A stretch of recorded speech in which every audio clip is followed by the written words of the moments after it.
In re Boyko, David A. Boone appearing for appellant, James Smith appearing for appellees.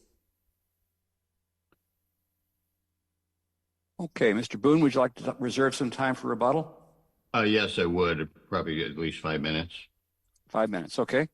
Go ahead, please. Okay, there's a lot of topics here.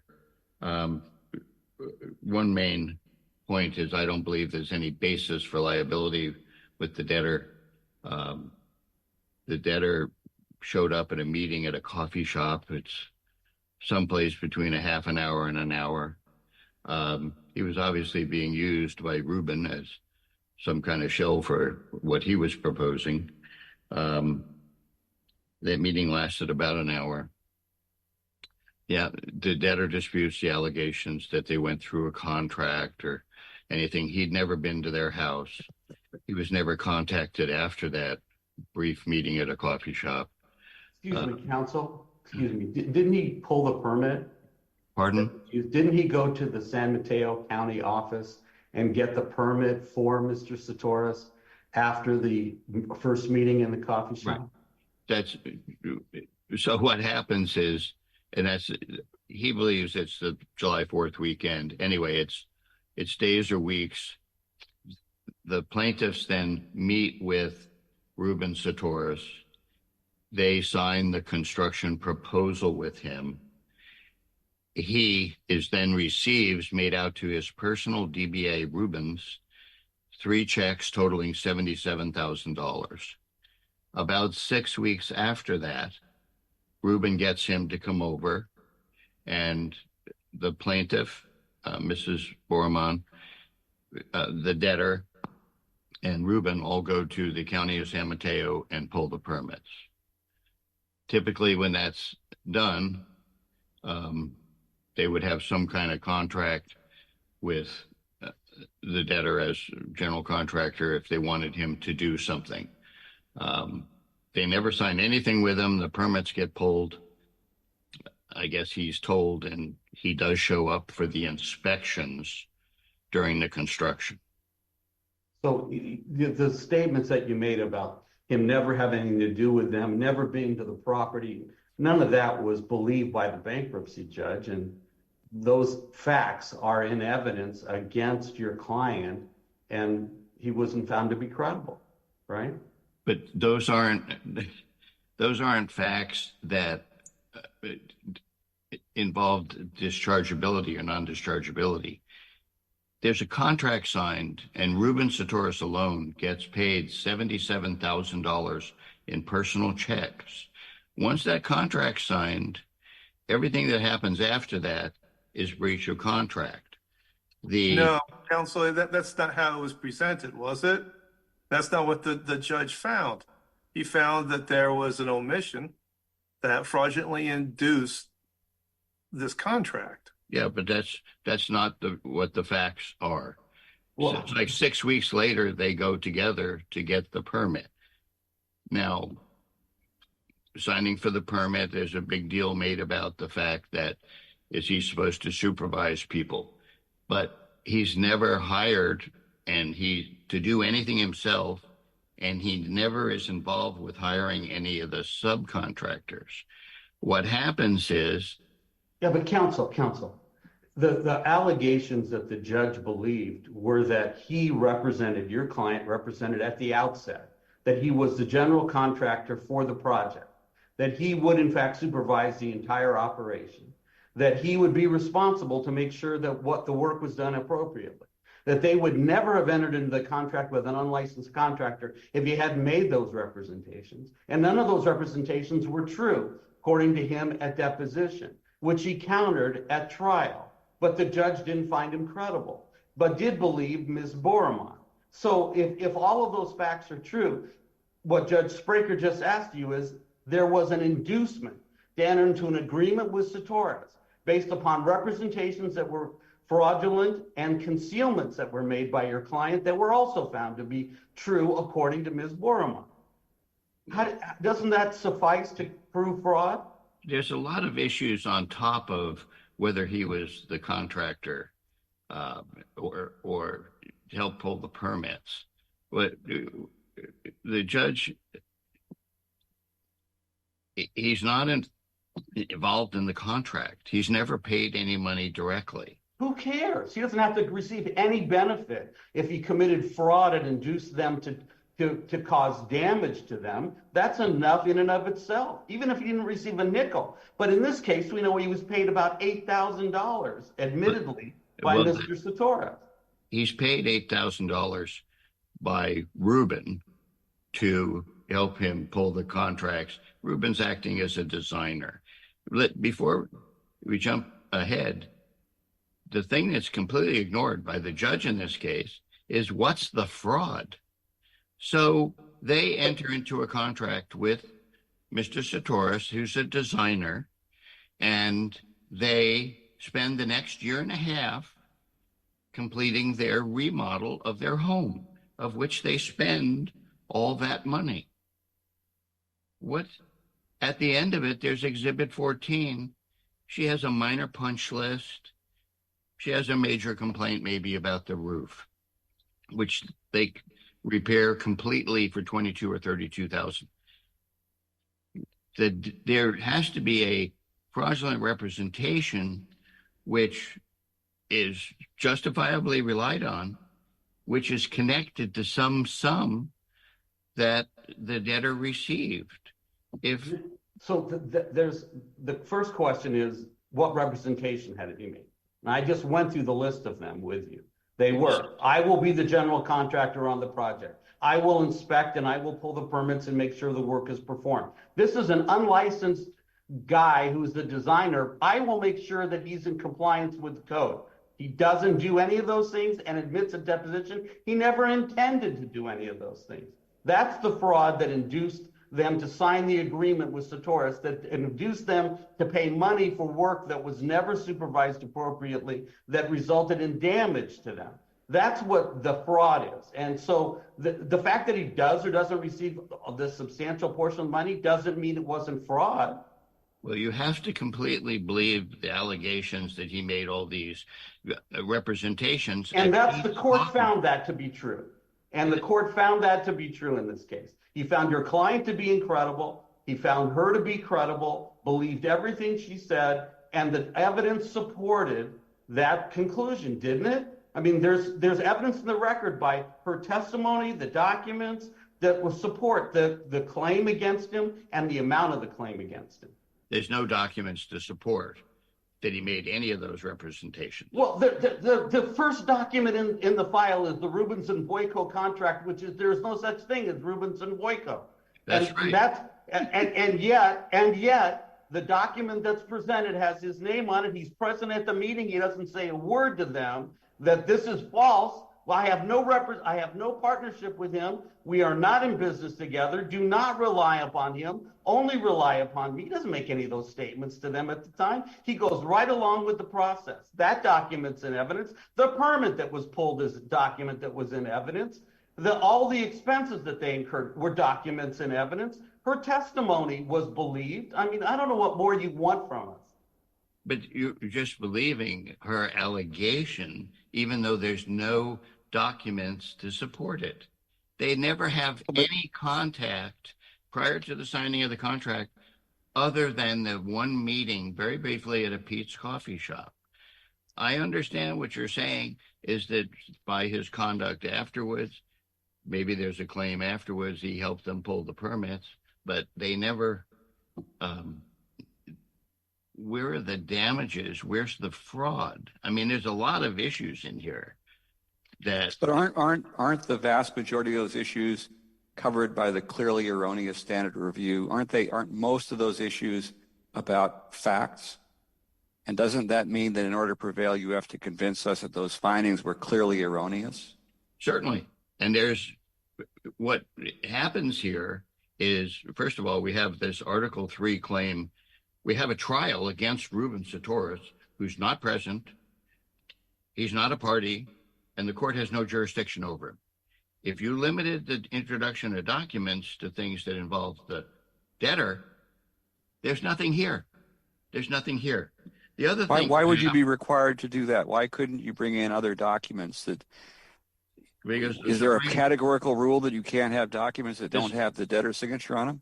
the Supreme Court ruled in the Marshall case that, I mean, the debtor couldn't bring their claim against the creditor because the court had no jurisdiction over her claim relating to the probate.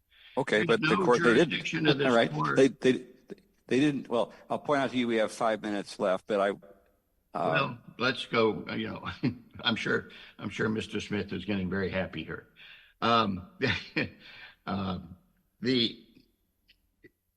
The allegations which you want to believe are refuted by his criminal conviction. He has a pattern of using this debtor's identity, and he has many jobs going on. I'm not saying But that my didn't he client, pay $8,000? I mean, he got $8,000, and if you want to make that was not a gift, correct?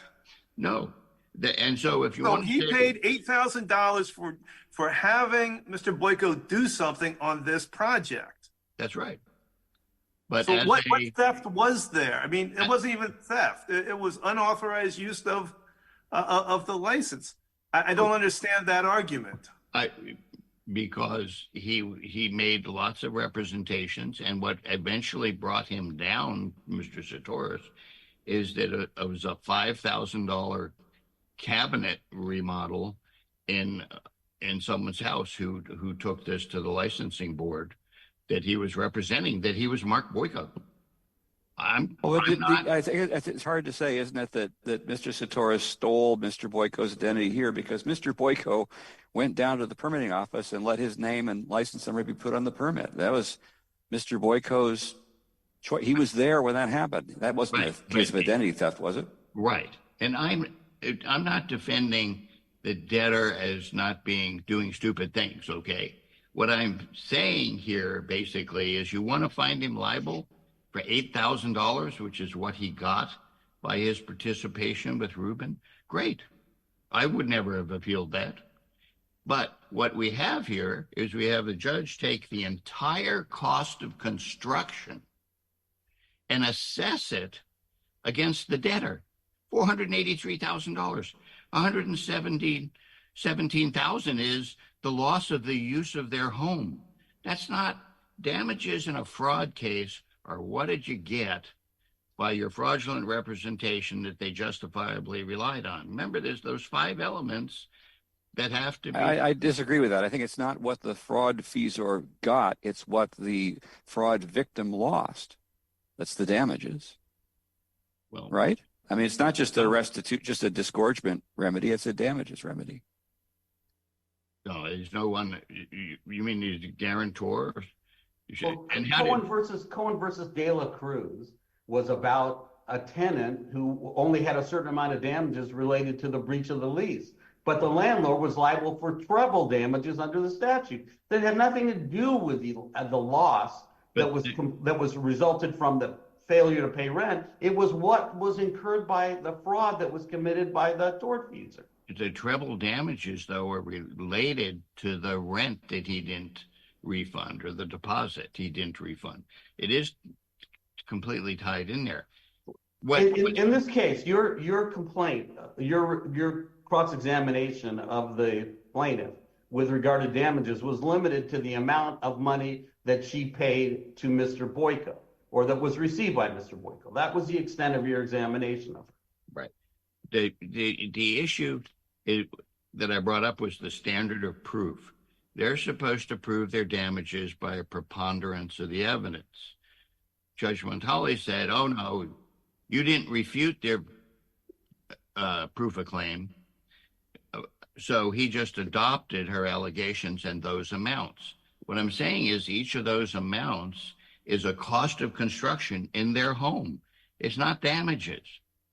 The cost of construction of their remodel is different than what damages they were caused. Assess the roof damage. It had to be redone at their expense. But there's all the money they spent. He found that the money that they paid Rubin, including all the other expenses to build this remodel, were damages against the debtor. And that's not appropriate. That's not a standard that will hold up above, if not here. Um, I have 15 seconds left. Okay. All right. Well, we'll let you reserve that for rebuttal. That's okay. Mr. Smith, go ahead, please. I get where we're going. Well, you'll get your decision when we get it, but we do have some serious questions about your position. Mr. Smith, go ahead, please. Sure. I'll try to be brief. Good afternoon, Your Honors. James Smith, counsel for appellees. Let's start with the identity theft issue. There's no doubt that Mark Boyko was involved in multiple Rubens and Boyko construction projects in 2017, 2018, 2019. We know that from his own discovery responses that Mr. Boone served.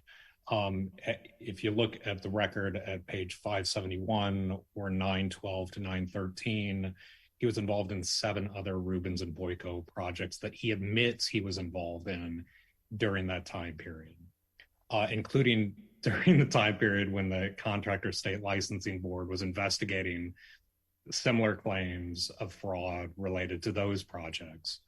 And Mr. Boyko said, I don't even know who Rubens is. I'm not involved. I didn't have anything to do with him. But then discovery responses in our case, he admits, oh, yes, I was involved in those. It's undisputed that in 2017, Mark Boyko made $85,000 in connection with Rubens and Boyko construction projects. He admits that as well in his discovery responses. He admits, in fact, it's even worse than that. It's not about what did my client say versus what Mr. Boyko said. It's not a he said, she said sort of dispute. At trial, in this case, in front of Judge Mentali, Mr. Boyko admitted he had been hired by my clients to remodel their home. Like, he admitted it squarely in his own deposition testimony at 1099 lines 10 to 17. He admitted that was exactly what he was hired to do. He was hired to be the contractor.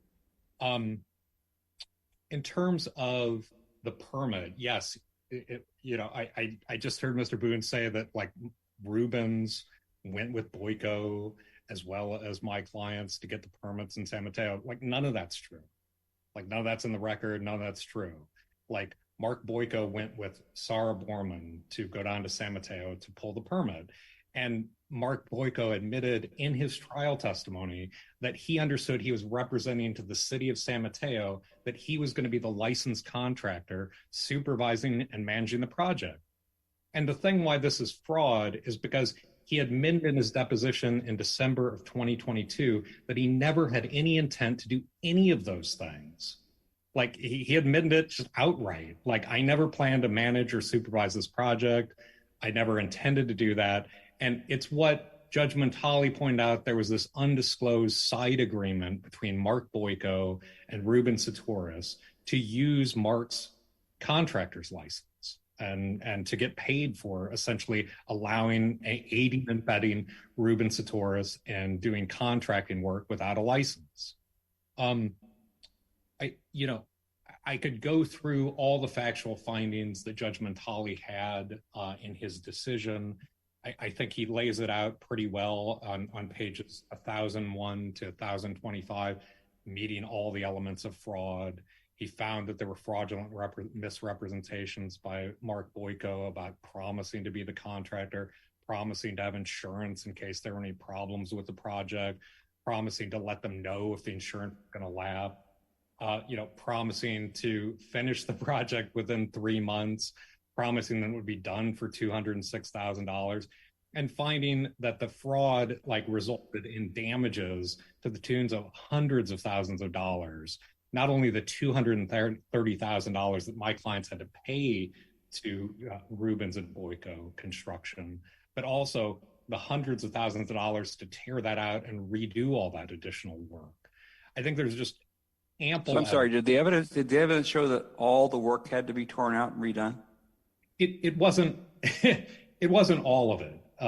That's a fair statement. It was just by and large, it was a very expensive, hundreds of thousands of dollars spent largely in demolition. right? So they didn't have to tear out everything over and over again. But I think the key point in terms of the issues today is Mark Boyko didn't dispute like the amount of damages that were being claimed from our initial proof of claim, from Ms. Borman's declaration that she submitted in connection with the proof of claim, all the exhibits that we provided, including checks and payments to fix and like complete the work that should have been done and had. So, counsel, what was his dispute then about the damages, if any, at trial? None.